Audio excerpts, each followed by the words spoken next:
ಮನೆಯಂಗಳದಲ್ಲಿದ್ದ ಕಾರನ್ನು ಹೊರತೆಗೆಯುವಾಗ ಆಕಸ್ಮಿಕವಾಗಿ ಕಾರಿನಡಿಗೆ ಸಿಲುಕಿ 4ನೇ ತರಗತಿಯ ವಿದ್ಯಾರ್ಥಿ ಮೃತಪಟ್ಟ ದಾರುಣ ಘಟನೆ ಕೊಕ್ಕಡದ ಮಲ್ಲಿಗೆ ಮಜಲ್ ಎಂಬಲ್ಲಿ ನಿನ್ನೆ ಸಂಜೆ ನಡೆದಿದೆ.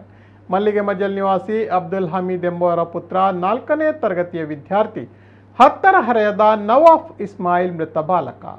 ಮನೆಯ ಅಂಗಳದಲ್ಲಿದ್ದ ಕಾರನ್ನು ಹೊರತೆಗೆಯುವ ವೇಳೆ ಆಕಸ್ಮಿಕವಾಗಿ ಬಾಲಕ ಕಾರಿನಡಿಗೆ ಸಿಲುಕಿದ್ದು ಗಂಭೀರವಾಗಿ ಗಾಯಗೊಂಡಿದ್ದ ಆತನನ್ನು ಆಸ್ಪತ್ರೆಗೆ ಕೊಂಡೊಯ್ದರೂ ಆತ ಮೃತಪಟ್ಟಿದ್ದಾನೆಂದು ತಿಳಿದು ಬಂದಿದೆ. ಧರ್ಮಸ್ಥಳ ಠಾಣಾ ಪೊಲೀಸರು ಸ್ಥಳಕ್ಕೆ ಆಗಮಿಸಿ ಪರಿಶೀಲನೆ ನಡೆಸಿ ಪ್ರಕರಣ ದಾಖಲಿಸಿದರು.